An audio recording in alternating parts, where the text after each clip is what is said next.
Good morning everyone, welcome to my new blog. মানে কি বলবো তোমাদেরকে, লক্ষ কোটি কোটি কোটি বছর পর একটা ব্লগ করতে পারলাম। তো চেষ্টা করব আমি এখন রেগুলারভাবে পোস্ট করার জন্য। জানি না কত দূর পারবো কি পারবো না। এই আমার যে ছোট ছোট কাজগুলো আছে এগুলোই পোস্ট করব সারাদিনের।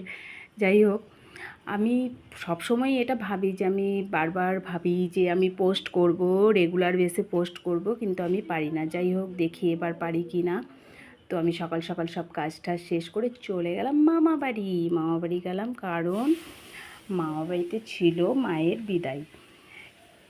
বিদায় ছিল। যাই হোক, বরণ করতে হবে। আমি গিয়ে দেখলাম সবার বরণের পালা শেষ, আমি বরণ করব।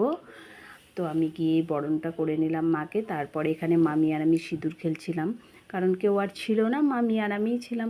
আর এই আমার দিদাকে দেখো, লক্ষ কোটিবার মাকে বরণ করছে, লক্ষ কোটিবার মাকে প্রদীপ দেখাচ্ছে, কারণ মা চলে যাবে। ওনার ভীষণ দুঃখ হচ্ছে, কেঁদেই যাচ্ছে কেঁদেই যাচ্ছে কেঁদেই যাচ্ছে। ওনাকে বোঝানো হচ্ছে যে কেঁদো না, দুদিন পরেই আবার আসছে মা, কিন্তু উনি কোনোভাবেই বুঝবে না। যাই হোক, এটা ওনার প্রতি বছরেরই ব্যাপার, প্রতি বছরই এমন করে। এখন এই যে মামা গাড়ি চালাচ্ছে আর আমরা সবাই মিলে মাকে নিয়ে চলে গেলাম বিসর্জনে। তো যা যা নিয়ম ছিল সব মেনে বিসর্জন দেওয়া হলো। আর পরে ভাই এখানে ঘটগুলোকে ভরে নিচ্ছে, ঘটগুলোকে ভরে নিয়ে যেতে হবে।